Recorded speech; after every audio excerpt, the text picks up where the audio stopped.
everybody. Welcome to a Tuesday edition of the show called Box Seats. I'm your host, Frank Holder, and as you know how we get down, if you're not familiar, let me tell you, this is the show where we talk comedy, but we talk sports. Sports is the subject. We talk it with comedians, and you know how we do. We ask comedians some questions and everything else like that just to get them involved in the show. First up, we got my man Talent. Talent is known around the world for doing his thing all up and down. You know how he does. Talent's been doing stuff for so long that some people might even can start calling him the Godfather of comedy. I would think that the title might fit you, but then that wouldn't be right for my man Fig. You know, Fig has been around in the comedy business for a very long time.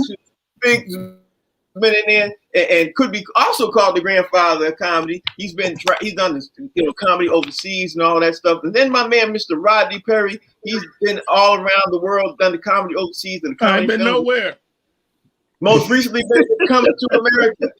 That's it. But these are the guys. We do the show. It's called the Box Seats. You guys know that's how they get down. This is what we do. First up, I always start out the show with we always have something we call the COVID report. And I'm going to go through the COVID report real quickly and just say real fast that the takeaway from yesterday, what we did, we talked about the IOC committee, people talking about in Japan. Turns out that most of the people, talent that were supposed to go over for the Olympics, half of them now are not going to turn up. So we discussed this yesterday, Talent. I know you're going to probably say a lot of the same thing, but tell me what your thoughts are about even more people not going to go over for the Olympics. Well, I think the list is just going to get bigger and bigger, baby. COVID got people shook, man. I don't know about you, but I still know people who are not coming out engaging still. They still don't trust it. I know a lot more people who are, but I do know a constituency of people that they still don't trust it. So I guess it's, those people have all types of jobs. They're corporate, they're blue collar, white collar. They're on the Olympic committee. They said, I'm not going over. I get it. Yeah. The fear is still real, basically. Yeah, right?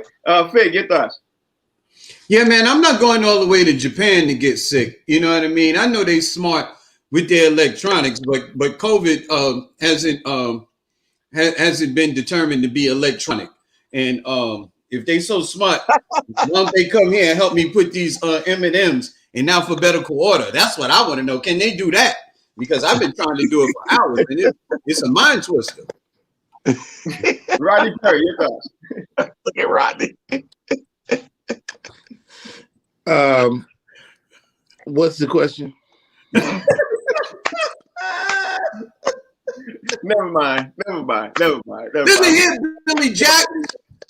We want to move on with the show anyway. Let's keep this show rolling on because I want to just tell you all something just got announced just now. And it's I want to talk about the NBA later, but I just have to say this right now because it just got announced and it's shocking. We talked about the NBA Coach of the Year yesterday. Talent, Fig, Rodney Perry, Monty Williams, head coach of the Phoenix Suns, just got announced as the Coach of the Year. It's official. Your thoughts, Talent? I guess that means okay. What happened? Monty Williams, coach of the Phoenix Suns, Coach of the Year. What year? This year. Just got announced. It's bullshit. Fig, pardon my French, but I'm upset. Fig, your thoughts? I'm upset.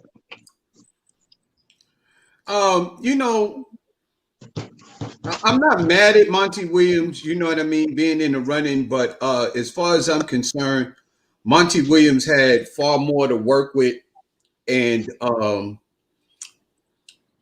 far less steeper hill to climb than Tom Thibodeau and the New York Knicks because of the dearth of talent that he had to work with.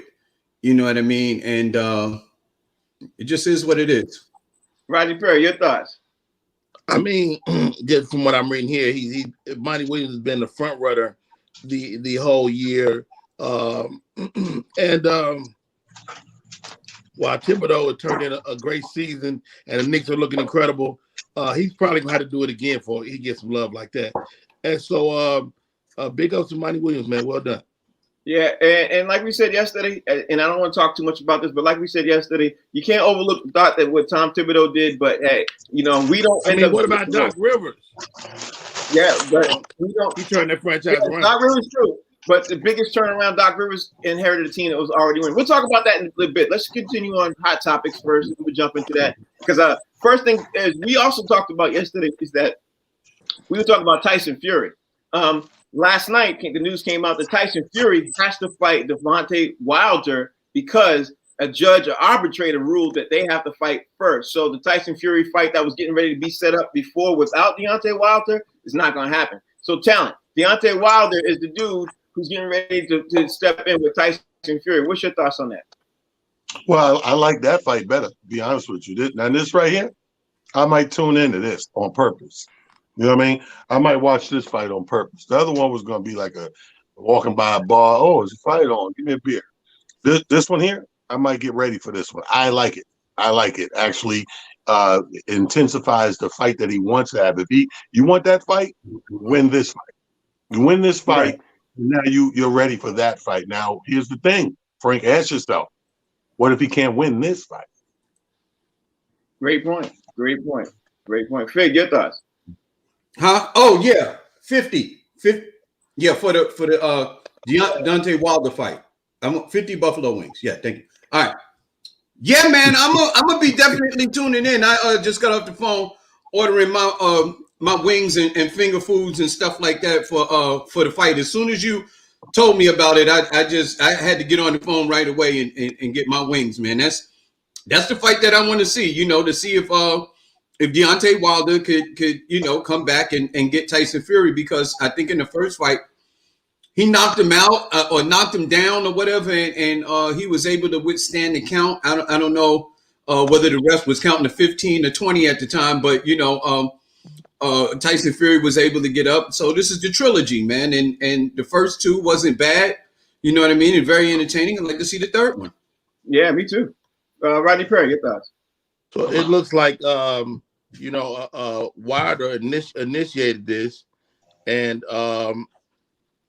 he really he was trying to do. He was like, yeah, Deontay say, look, if you're not gonna fight me, pay me.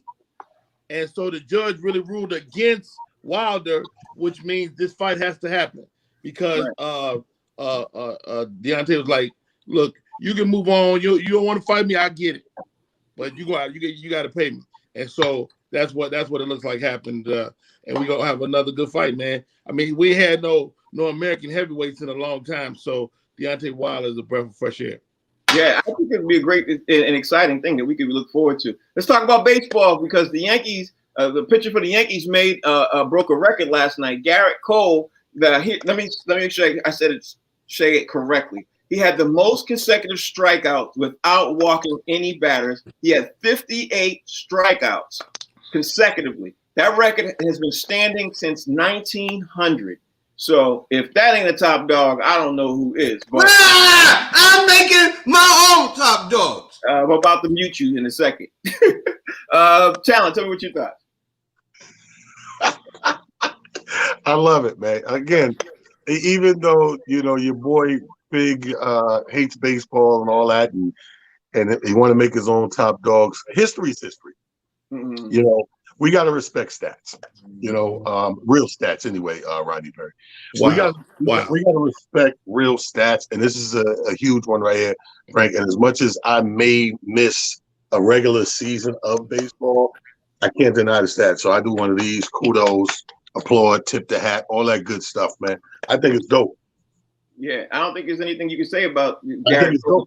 Yeah, I think so too. 1900. Fig, what's your thoughts? Hey man, 58 strikeouts is impressive, but I think Rodney Perry said this a few shows ago. The fact that this dude is striking people out means that there's nobody scoring, which means baseball is still boring. Oh God! Okay, Rodney Perry, what's your thoughts? Look, man, I get it. Striking people out, you feeling good as a pitcher, but don't nobody want to see that.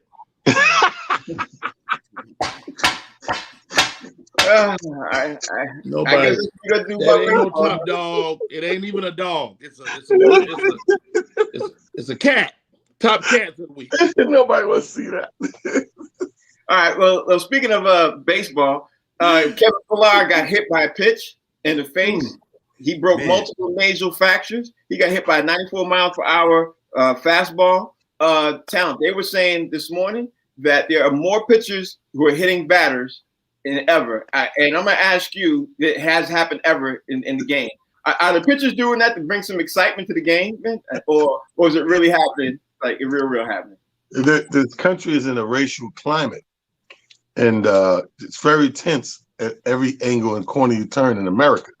So it doesn't filter into baseball. They up there, I think they're doing it on purpose. You know what I mean? Whenever that number is big, whenever that number is like more people getting hit by pitches in all time, somebody got beef. Yeah. Somebody got beef because you're a professional pitcher. It's not like those people they bring out at the beginning of the game or halfway through, and the mayor of Pensacola is going to throw out the pitch. It's not one of them. These are professional pitchers. So if they're hitting people at an alarming rate, somebody got beef, right? Yeah, no doubt about that one. Fig, somebody got beef. I think it's a hell of a way to get a nose job, man. You know what I mean? You make up all kind of excuses to get a nose job, but taking a pitch in the face, right? Yeah, you get a nose job off of that. This pitch was 94 miles per hour in the face. Took a fast pitch in the face, and yeah, that's these pitches. They just throwing hard, but they don't have no control. Mm-hmm. Yeah, boring. Rodney Perry, your thoughts? I'm gonna have to disagree with both of my colleagues here. Who do I blame? I blame their wives, right? Because who else got you in the batter's box not paying attention? Who else? You're a world-class athlete, and you can't see a ball barreling down the. What the hell, man? Duck. Yeah. You got cat-like reflexes. You can twitch. Your fast twitch muscles is faster than anybody in the world. You can hit that ball, but you can't get your head out the way. Get the hell out of here. Yeah. Get the hell out of here. And you know what? This is another example of race in America. Because the white man always try to make it like white balls is dangerous. They not. Okay. Pause on the white balls. Pause. Let me just keep the show rolling on. I always try to put white balls in the face, Frank. That's why I said pause. All right, now about them, they sure are fast. They fast little white balls, Fig. They fast little white balls.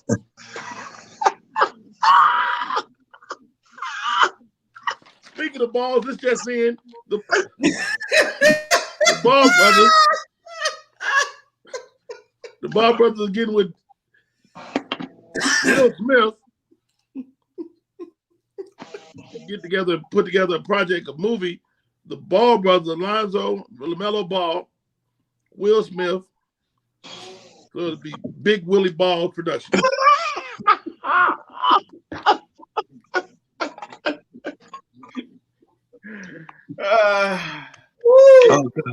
In other news, Shohei Ohtani he's now the home run leader. He hit the 13th ball last night. He became a home run leader in all of baseball. People are comparing him now legitimately to Babe Ruth, and some baseball people are saying he's even better than Babe Ruth. So my question is going to be to you, Talent. How would America even be able to handle a Japanese pitcher and hitter who literally will be statistically better than Babe Ruth in that? How do you think America's going to handle that? What's your thoughts? Well, first of all, everybody's better than Babe Ruth. I'm tired of hearing about Babe Ruth. Everybody done passed Babe Ruth. Secondly, the climate is set up right now for an Asian guy to break some records and be out there up front and considered like, one of the top dudes with accolades like that. Because look at the climate of everything else in the country. I mean, we got our radar up, our antennas up. The whole Asian American thing is very popular right now. A lot of the black comedians I know got an Asian girl. Hey, they better than Babe Ruth. Okay. So I think the climate is perfect for it, Frank. I don't think it's going to, if we go back 15, 20 years, I think, so-called baseball, white America would be in an uproar. I don't think so today. Okay. Fig, what's your thoughts? First of all, Babe Ruth played in an era where the players wore gauchos. So it was very difficult for him to do what he did back then. They didn't have a lot of modern technology. There was no real air conditioner and stuff like that. But this Japanese pitcher, because he's a pitcher, and this is what makes it so significant. His secret is, and this goes to the whole Black Lives Matter movement. His secret is when he goes up to hit, he uses a black bat. Crazy, right? He uses a black bat and he's hitting white balls out of the park. And that's what makes this so significant. And white people are going to be very upset. Roger Perry, your thoughts? Black bat. Well said, Fig. Well said. It might be your best comment of the year. Here goes. And I don't know if y'all been paying attention to that. I listen to Dr. Umar Johnson from time to time, and he was speaking to how white America is enlisting the services of the Asians. Mm-hmm. The Asians are the new whites. The Japanese, the Chinese, the new whites. They're bringing them into the fold, and the new whites. And how else to bring them in the fold than with America's game, national pastime, baseball. Okay. That's a drop the mic moment right there, Brian. That's a drop the mic. That's one of these. That's one of these. All right, let's move on to the NBA because the time is moving on, man. I saw a news item this morning that I wanted to bring to you, my fellow comrades, because this is one of those things that nobody's gonna be surprised about. Okay, nobody's gonna be surprised about that. The Sacramento Kings have decided to keep on Luke Walton on as coach, and they made it official this morning. And let's make sure we're clear. He's had 3 losing seasons, and the Sacramento Kings now are officially they're in their 15th year of having a playout drought. Meanwhile, Luke Walton, he still has 2 more years left to go on his contract, and he was supposed to turn the team around within the first year. He's on his 3rd year.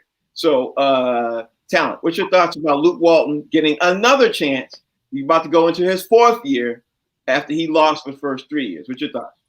First of all, that's the 916 area code, Sacramento.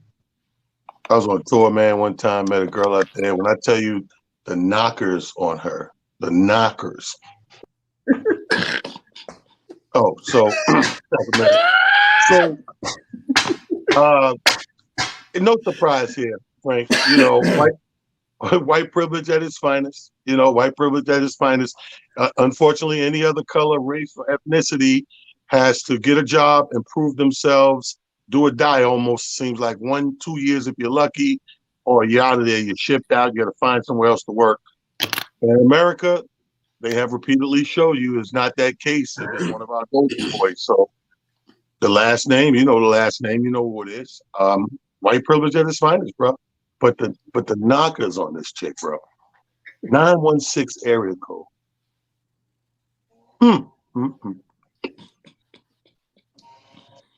I kept up for years too. Fake, what's your thought? We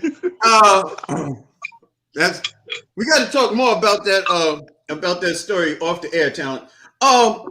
The thing here is Luke this is nepotism at its highest, and I'm gonna explain why.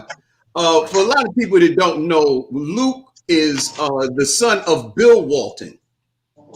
Bill Walton is a hippie basketball player from back in the day. And now fast forward to 2021 where marijuana is being legalized. Bill, the father, has a connection to legal marijuana and tie-dye t-shirts.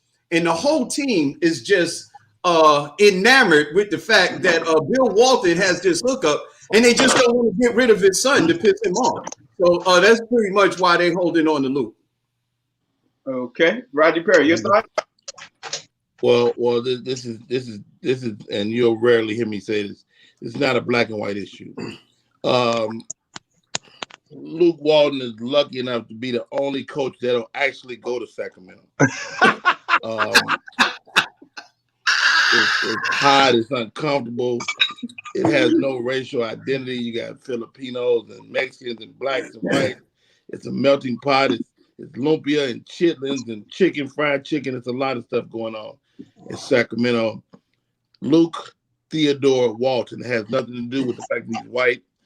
This is an effort to stop the chipmunks, man. You got Alvin, Simon, and Theodore, and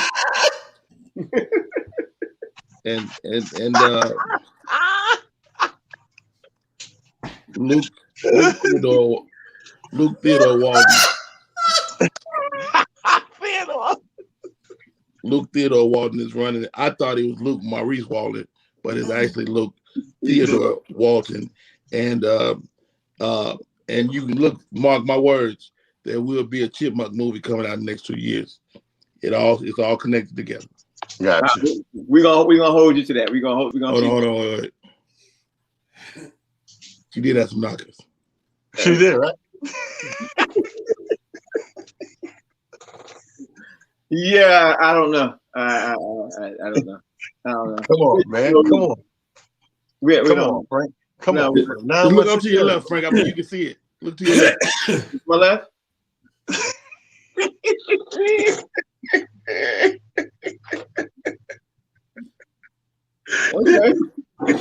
Yeah. You can't even see no imaginary knockers though. You're like he shut this whole broadcast down. Come here and pull the plug. She'll come here and pull the plug. Ain't nobody tell Frank White. That's why she pulled the plug on Rodney. Frank White, Bernadette. I'm sorry.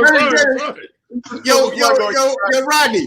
Bernadette messed around and turned Frank Wi-Fi into a Y. Just get rid of the whole pie. Just get rid of 5, and the whole would just be a Y. Why? That's the we. You know, the funny thing is Fig got a nerve cracking on Bernadette because he know his wife is no joke either. She will come there and shut the whole thing down. She'll turn your painting lights out.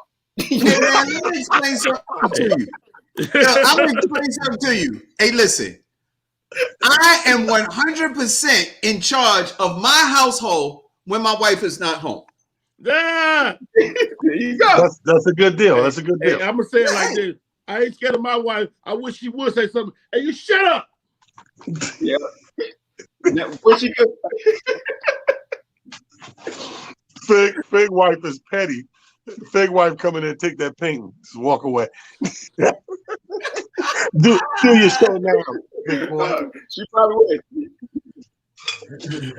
She ain't no player. Let's get back to, speaking of funny stuff, man. I got to bring up Kwame Brown. I don't know. Did y'all happen to catch a wind of the comment? Yeah. So I'm gonna ask you, Talon. You didn't catch a wind of this? No, what happened? Fig, tell them the whole story. What happened? Because I know you dived deep into this one. It was Gilbert Arenas. It was, oh God, I forgot the 3 players. I know Gilbert was one. It was Kevin Garnett and what's the light skinned dude? They were on the podcast. Like, I want all that smoke, and they brought up Kwame Brown, huh? Right. They brought up Kwame Brown, yeah. And they was talking like bad about him. He came on with his own. Who said I'm gonna get you? Anyway, he came on with his own response, and he was giving it to them, man. He was like, "Yo, you not that dude. You ain't no gangster. You walking around wearing your pants sagging. You a wannabe." He said that's why this dude is messing with your wife and with your wife and your he went personal. He said, y'all got a lot of nerve talking about me and none of y'all never did nothing. I can't even tell you all of this stuff, how he went in. It was crazy. That's what Kwame Brown was saying to them. Matt Barnes, he talked about Matt Barnes' wife. Matt Barnes. then he was talking to oh my God, Steven Jackson. So he was Steven Jackson, right? Yeah, and Gilbert Arenas. Yeah, and then he talked about because Gilbert Arenas. What happened was Gilbert Arenas was sitting there and being interviewed by Matt Barnes for the podcast. Matt Barnes did not bring his name up. Gilbert Arenas did. He brought his name up, and they were talking, and then Gilbert Arenas just started dragging his name into the mud. Talking about how great he was not and how he was scared and everything else. So Kwame Brown, as you know, Kwame Brown has never said nothing publicly for years, and people have been cracking him. I guess over the last couple of days he had heard enough. So now after he heard that, he came back. So now you heard that. What you think about Kwame Brown coming back, saying something? First of all, I am going, as soon as we get off the air, I gotta go hear the whole thing. This is amazing. I don't care what nobody say. That is must-see TV. Whenever athletes, and entertainers go at each other, like whether it's true or not is half irrelevant. Just the fact that they're coming down to that level, like, yo, who you talking to? Yo, that's why your mother this. That's why your girl is. That's why your wife, and so-and-so was sleeping with it. That is just, I love it because it brings everybody, no matter how old, how rich, how prominent, it brings them all to the sandbox. Right. Like again, in the sandbox, playing the dozens and trying to outdo each other. I'm going to watch this and listen to this as soon as this is over. It sounds interesting. And then here's the thing: he got a point. Other than the KGs or anybody, what did y'all do? Y'all talking about me? Y'all ain't do nothing. Gilbert Arenas shouldn't be talking about nobody. Yeah, because he's the one who brought the gun to the locker room. He should. Not only that, like the petty stuff he did to the baby mother's wife when it was over. I don't know if y'all heard about that. Oh, yeah. You know what I'm saying? They cut the electricity off in the house and all of that, and let the electric go out. And man, I would be killing him. He made the paper too long. Yeah. Oh yeah, I'd be roasting him myself. Fig, what do you think about that? Yo, man, all I tell you is Kwame Brown. Them guys was shooting at Kwame Brown with handguns, and he went in with automatic weapons, M16s, Uzi. Like when you talk about clap back, he went all the way in, talking about how you supposed to be some kind of activist and this and that, wearing your pants hang. You a grown man. You talk about doing this. You talk about having a fight. You know what I mean? You driving somewhere to have a fight. You ain't even about that life, whatever. And then he hit the man. He talk about, yo, and that's why what's the name is with your wife and your kids right now.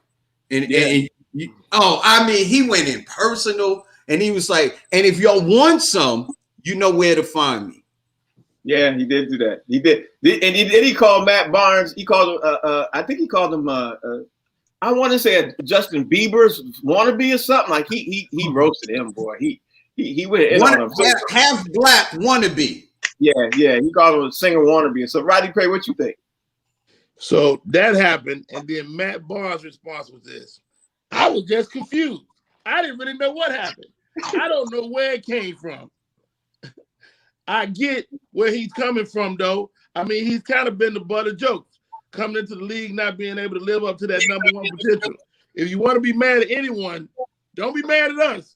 Be mad at MJ for drafting your ass number one. Yeah, which was a weak rhetorical response. A weak response. Let's be honest. That was something that he was trying to act like don't come for me. He was like, don't come for me. So I don't know. It was going back and forth. It did get personal. I wanted to ask you all what y'all thought, and then I saw something else, and I want to ask y'all what y'all think about this too, because Jalen Rose and Chris Webber, they cemented they were beefing for years, and to me. Chandler, I'm gonna start out with you. To me, that seemed kind of childish to one degree too. Like I thought, okay, it got to the point where I don't even know why they was mad at each other. I kept reading stuff. I don't know, but they really just cemented it. It just ended. So, what do you think about Jalen Rose and Chris Webber ending their beef? Chandler, what's your thoughts? Well, I mean, here's the thing with that beef. That beef been going on for a minute, and it goes back to a couple of deals. Go back to Fab Five, right? Yeah, it's wrapped around Fab Five because. In the last 5, 6, 7 years, they had a lot of interest in the Fab Five, documentaries, movies, all the stuff on the table. And because Chris Webber started going through that old questioning period of tampering when he was in college and all that, which I don't know why people care so much about. It's over. You've been out of college. But because he started going through that, like they were going to investigate him and all that, he flipped on the whole Fab Five. So it was sort of like God bless the dead, like Tribe Called Quest, right? Fife at the end of his years before he passed away, he was ill. So being ill and fighting and waiting for a kidney transplant and all that, he could have used the money from the group doing shows and touring, and Tip didn't tour. Tip didn't want it. They were not speaking. They were beefing. He was like, cool, you ain't gotta be my friend, but let's handle this business as a group, because I'm, on dialysis and all that to use the money. And he ended up not doing it, and he ended up dying quicker than he probably needed to die. It's the same thing with the Fab Five. All this monetary stuff started coming, and because of his investigation and stuff, he kind of was not signing off on stuff. So it was really all of them against him for a long time. Yeah, no doubt. So I mean, if they made up or put the beef over, it was really them just coming to saying, you know what, it's so old, I don't care anymore. It could have been, to me, it could have been that they were just jealous because Jalen Rose was working for ESPN, for years, and he was the one getting all the attention. ESPN was turning to him first. It could have been that. I don't think. What you think? It seemed as though all of the for lack of a better description, vitriol was aimed at Chris Webber from the other guys. It's like the other guys were cool, but they seemed like they were angry at Chris Webber. I don't really know what it was about, but here's the thing. These are grown men. They know each other. They know each other's families, each other's moms and stuff like that. And when it's at that level of friendship, and these guys are grown men now. Jalen is married. I'm not sure about Chris, but you get married, you get to a certain age, you got families. The childish beef or discrepancy or whatever, I mean, unless it's super personal, unless somebody actually did something to you or to your family, you need to let it go, because I know this is like going to be off, but the person who carries hate is the one that's being most affected. Mm-hmm. Yeah. Rodney Perry, your thoughts? I mean, this dates back to the 5-5, the whole calling timeouts without a timeout left. All this goes back to that. And Chris Webber, for many years, just didn't want to talk about it. And when Jalen and them started talking about it, he felt slighted by those guys. But he had been speaking to nobody for years. And so I think last week, I don't know if y'all saw this, but Jalen Rose's mom passed away. And he dealt with it on the air, tearful. And I hope y'all still have y'all parents, but when you lose a parent like that, it puts life in perspective, and those those relationships that have fell by the wayside, you want to reach out to those people. And I'm sure Jalen probably initiated it, and coupled with the Hall of Fame induction, it was just perfect time. And so I'm glad to see these two black men back together. Yeah, I am too. And I will leave it at this before the next thing I want to bring up. Leave it at this. I'm very happy they were able to get it, but I'm sad it lasted so long. You know what I mean? Speaking of conflict, right. The next conflict I want to bring up is somewhat of a shade, because I know y'all saw the Hall of Fame thing, right? We all saw the Hall of Fame speech. I don't know if you all noticed this, but did you notice that Kevin Garnett got up there and was giving his Hall of Fame speech and gave a lot of kudos to everybody, and then when he got to the Celtics part, he named some of the players except Ray Allen. He didn't mention Rondo's name either, but I think he forgot Rondo's name, but he purposely, without a doubt, left out Ray Allen's thought. So it seems like that beef has been going on and on and on, and rightfully so in some people's mind, and other people's it shouldn't be going on that long. What you think, Town? You think Kevin Garnett should hold on to this beef, or should he just let it go? I didn't really get that. I mean, like I want to explain to you so you get understand real fast. No, I understand. What I'm saying is I didn't get that. How could you think, like, from him leaving out a couple of names, how could we think one is an automatic snub and one is a forgetfulness? And I'll say this, because he's been known to, he's had conversations with Rondo. They've done interviews together. They've hung out together and everything. And so I think he just forgot Rondo's name. He's had no contact with Ray Allen at all, none. So that's why I think, and I think if he could do it again, he might have added Rondo's name in it. You know what I mean? And then Rondo was a rookie, and then coming in the sophomore year with Kevin Garnett got there. See, I think that's a reach. That's a reach. Okay, everybody has their own opinion. But what you think? That's a feeding into the beef reach. I think it's easy because we've all been there where we're put on the spot and we go to thank people, and we will forget people. And I'm not talking about people down the line. Sometimes we forget people at the front of the line that should have rolled right off the top and it didn't that day for whatever reason. Like you're overwhelmed with a lot of emotions. There is no Hall of Fame practice. You know, these big accolades, they don't have a class you go to for a few weeks to get ready for it and stuff like that. And you may think the whole time leading up to it, because I'm sure all of us performers on here have been there where in our brain leading up to it, oh, a piece of cake, I got that. I'm just going to blah, blah, blah. And then you walk in that building and it hits you like a ton of bricks. And you're so busy trying to do one of three things, trying to articulate, not cry, and remember everybody. It's tough. Yeah, that's tough. Fig, what you think? I'm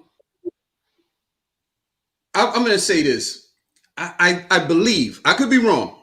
I believe it was purposeful for the simple fact that I think they had the ability to have a teleprompter or something to read off of, because I don't know if you remember when Vanessa Bryant did hers.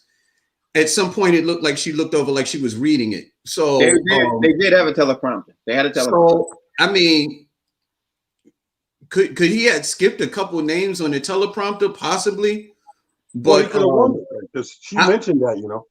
Yeah, and I think that I think that Kevin Garnett is cut from a different kind of cloth. He's cut from a old he's like an old soul, NBA wise, old soul. And when he played a game, it was like a war, like a battle. He hated his opponent and wanted to destroy his opponent. And he reminds me of a Gary Payton and a Russell Westbrook type of mindset. Like, I absolutely hate you and I want to kill you. I want to destroy you.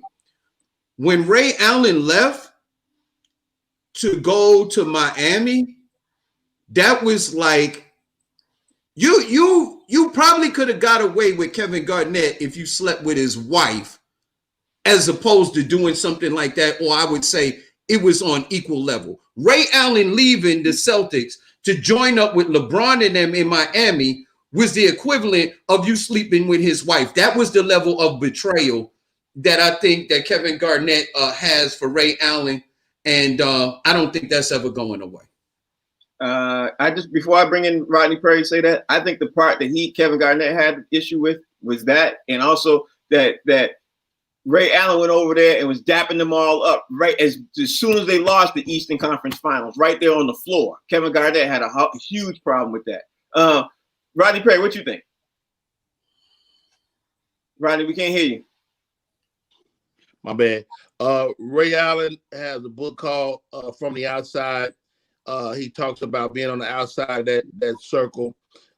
This goes back to when he was on the team. He felt like an outsider.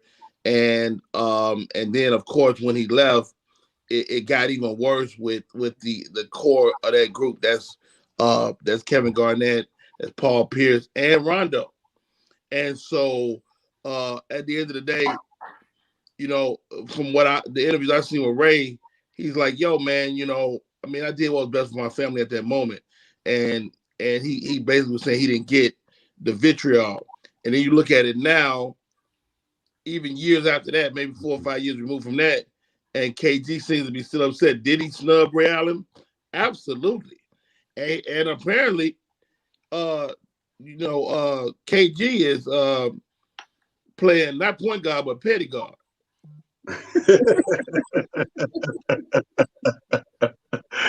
That's a good one. That's a good one. Yo, he hates them, man. It's like I think Kevin Garnett hates Ray Allen the way that Russell Westbrook hates Kevin Durant. It's like that kind of thing, man. It's like you left to go and play with another player. And man, let me tell you something else. Those in their youth, those are some guys I would have loved to have played with the Knicks. Kevin Garnett, Gary Payton, Russell Westbrook as a shooting guard, not as a point guard, but as a shooting guard. Like that mentality. I don't know how you slid that in there. We ain't talking about I that. don't even know. And I got the hat on and it threw me off. Yeah, I'm like, how he threw that in there? Mentality, you know what I mean? To choke him like the Trell Sprewells. You know that mentality. That I want to kill you. I like that mentality. We understand what you said. We just didn't know how you threw that in there. We got you. It's bad enough we wheeled another Boston reference in it, but let's go. No, I'm not doing no Boston references. None at all. Here we go. The last thing about in the NBA, I want to ask you guys because I heard some Kyle Lowry news this morning, and he's definitely going to be a free agent. He's taking visits from 3 teams. He said he's taking visits from Philly, the Knicks, and the Clippers. So I'm gonna start with you, Talent, and I'm gonna ask you where, as a free agent, I personally think he'll land with Philly because he's from Philly. Where do you think he will sign on, and who do you think is going to pay him the most to come in which team? And where do you think he'll land at the beginning of next season? Well, I think, to be honest with you, Philly is the front runner off of DP because that's home. But I think the playoffs are going to dictate where he really goes. I think in his mind, just off the top, he would love to go home and do some stuff at home. But when we watch these playoffs, if the Clippers and the Knicks go 2 or 3 rounds and get deep, maybe conference final, maybe to the chip, I think that changes everything. Now, if Philly takes that journey and goes all the way, of course, home is a no-brainer. Because I think in his stage of the career, he's going to go with what looks the most competitive, what team looks like it got it most together, at this stage in his career. Oh, okay, Fig. Kyle Lowry is going to take 3 trips. Philly, New York, or the Clippers? Where you see him landing? God, please, in heaven, if you could just anywhere but the Knicks, please. Because I'm the God, please. I mean, it's always nice to go home, man. I mean, Kyle Lowry looks like he would love to be able to have a cheesesteak before every game. You know what I mean? So you get the best cheesesteaks right there in Philly. So I hope he goes to Philly. I do not, man, because my only reason then I'm letting this go. New York is famous for getting a player that's well into their 30s and pretty much past their best days and giving them long contracts for a lot of money. And I'm praying that we do not do that again. Like, please, could we just not do that again? And I know, like, man, okay, I'm done. Rodney, your thoughts. I mean, I like Kyle Lowry to the Wizards, man. I think the Wizards are really coming into their own. I like Bradley Beal. I like Russell Westbrook, and they need a Kyle Lowry. They need somebody like that, veteran presence, court general. They need all that. And Rodney Perry, his trips he's taking is Philly, New York, or the Clippers. The Wizards is not on his list. You said the Wizards. No, I did not. I said Philly, New York, or the Clippers. You didn't say the Wizards. No. So, but I like him on the Wizards still. Okay, but go ahead. I'll let you finish your soliloquy. No. I like him on the Wizards. You like? Okay. All right. I will just say this, and then I'll go on to the NFL. I think Fig, you're absolutely wrong in one thing. Can we rewind this? Not live. If he goes to the Knicks, he's only going to get a menial contract. He's not going to get no long contract. He's a free agent. They're not going to spend big dollars for him. I think he will go on the Sixers, but he ain't getting no 3-year contract. They already know he's 36 years old, so he's going to be around veteran minimum. So he's going to either, if he could fit on this Philly, he definitely would go. But his 1 and 2 and 3 has got to be Philly. It got to be the Knicks because New York is close to Philly. He drive home, and Clippers will probably be the last spot because it's all the way on the West Coast. So I think I agree with you, Frank. I agree with you 100%. The only thing that gives me pause is the Knicks have done this before several times. I know, I get that, but they're not going to do it with him. They're not going to do it with them. They got a new culture. They got a new management up there. They're not going to do that. They're building for the future. We're trying to get a championship, as you know. All right, let's talk about the NFL because I heard something this morning that made me go, okay, I got to ask Rodney Perry this one to see what Rodney Perry thinks. And they said this morning, coming out of Chicago, that Matt Nagy is going to make it official that Andy Dalton is going to start over Justin Fields to start QB. Rodney Perry, how does that fit with you, with Andy Dalton starting and Justin Fields not even getting a chance? How does that fit with you? You start, Rodney. That was the word already coming out of the Bears camp, when they hired Andy Dalton, that he was going to start, and he probably should, and if he on a banana peel, though, he motherfucking, if he show up late for work, he might be out of there.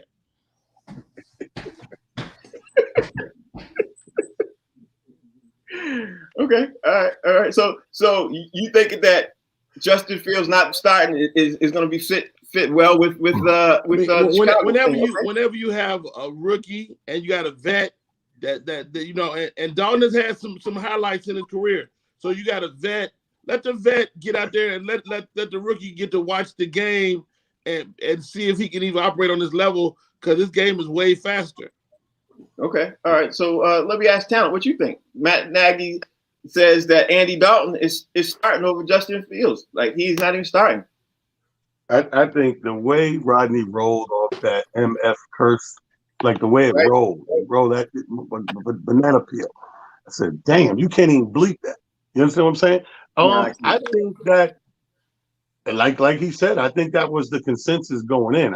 We thought that Dalton would be the guy, and it's his job to lose. When they went and got him, it seemed like it was his job to lose. Like, okay, you're the guy, but barely.